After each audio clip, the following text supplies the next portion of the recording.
Yeah, he's a character. He is a devotee of Guns N' Roses, the rock and roll group. He says he does not use steroids, but he said in the national publication, Sports Illustrated, this past week, that who knows, he might have to open the door and think about doing it in the future. There is a steroid testing program in effect now in the National Football League that is actually one step more strict than the controlled substance testing that is underway. Players will be tested, every player in the league, once in preseason. It is an announced test. If a player tests positive, they will be tested weekly thereafter. First positive test, a 30-day suspension. There is no second chance. Second positive test, a 1-year suspension. Third time, and then it's gone. You're gone, and it's bye-bye. But the fact about steroids is that it is very easy on the black market to obtain masking agents. As quickly as new steroid testing technology is developed, masking agents are developed, and new steroid regimens. So whether it is an effective policy, something we'll have to see through the year. The official number, about 9% positive test. Those on the inside say the number of users is much, much higher. But Tony Mandarich says he is clean. He is big. His parents are large, and he is extremely large, soon to be very wealthy as well. A Croatian from Canada. We'll continue after this.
It might seem like it. And we are now midway through the second round. Let's get us get you caught up, get us caught up on what you've missed. All right, we'll get it straight. When we last left you, we had the Jets picking Dennis Byrd, defensive end Tulsa, which was an interesting selection. New England has gone with a guy that we certainly had ranked up there as a defensive back, the corner from Wyoming, Eric Coleman. Well, our friend Robert Massey, our bubble guy down at Durham, North Carolina, may not have enjoyed that. Eric Coleman, corner, goes to New England. Seattle then made a very interesting selection. We had to look deep in Mel's book for Joe Toppelmeyer, a center from Arizona.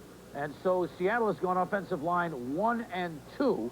Toppelmeyer, center Arizona, goes to Seattle. Not Mel Stottlemyre, Joe Toppelmeyer. And the Rams, with one of their second-round picks, have just gone with a linebacker from Notre Dame and Frank Stamms. It's very interesting, Joe, when we talked about Stamms. This guy was a fullback originally under Jerry Faust at Notre Dame, and eventually played a linebacker with Holtz, gets drafted in the second round. Heck was a tight end drafted by Faust, ends up playing tackle this year for Holtz, and ends up getting picked in the first round. Jerry could get the guys. He could find them. He couldn't put them in the right place. He just didn't know where they belonged. I mean, you really have to thank Lou Holtz for having an idea and a concept of where a guy plays at the best positions.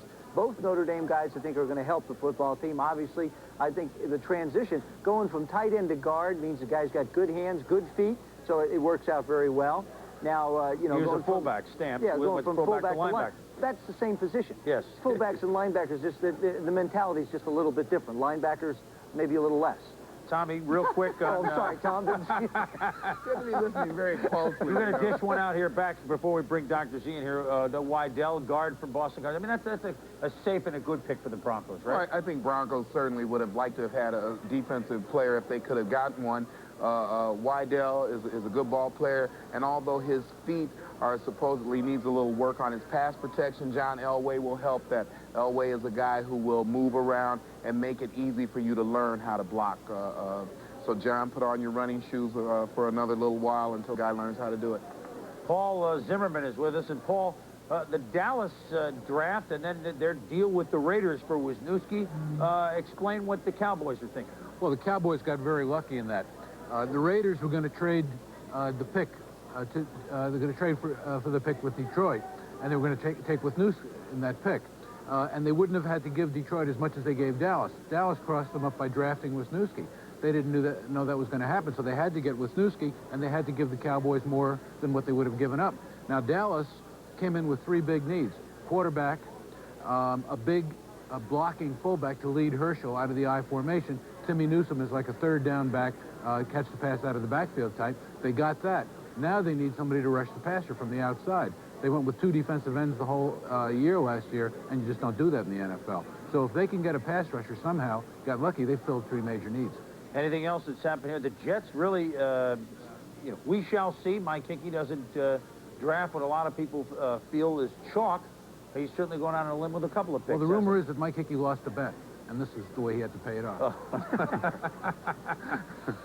Well, we'll try and substantiate that rumor, but while we try and search that out, let's go over to Bob Lee and Mel Kiper, and maybe Mel can tell us about our friend Joe Tofflemeyer. Well, because Seattle, Chris, has got offensive line. First, thank you, Dr. C. Good to hear from you. 2 picks so far for Seattle, both offensive line. Andy Heck in the first round. Second round, Joe Tofflemeyer. This is a team that has usually gotten exceptionally good mileage out of their top draft picks. In fact, here in the 80s, 7 of their 8 number 1s are still starting for this team.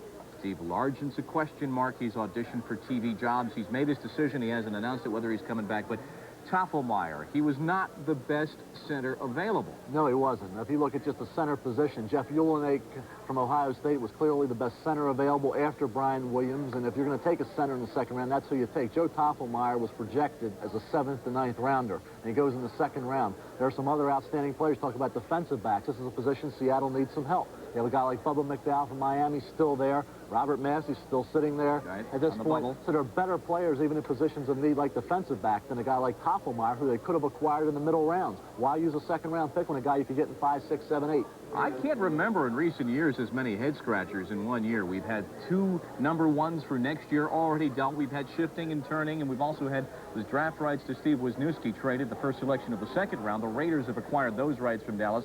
We've had some interesting selections in less now than 3 minutes on the Saints as we await to see what they do here in the second round, to be followed by Denver. Denver working a draft day trade with Cleveland. So those are some of the things we have seen so far.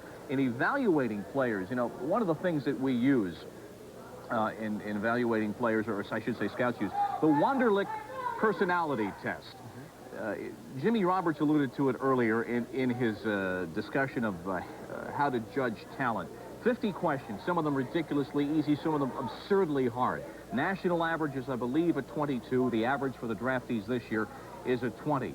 How much do scouts look? If somebody's got a real low grade, I know if you're on the fence, it may put you over, but how much do the scouts and player personnel guys look, and are they scared by a really low intelligence grade on this test? I think it varies from team to team, Bob. I think if you look at some of the top guys, I think you're not going to see that much effect. There were players who went in the top 15 in this draft that had low scores on that type of test.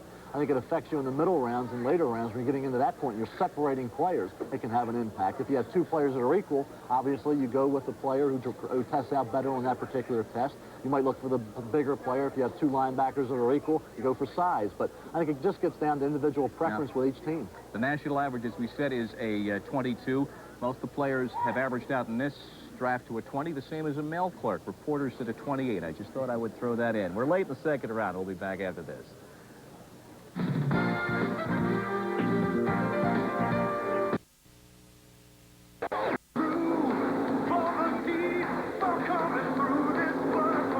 World champions for the 4th year in a row, the Budweiser King, and Motor Week's Driver of the Year, Kenny Bernstein.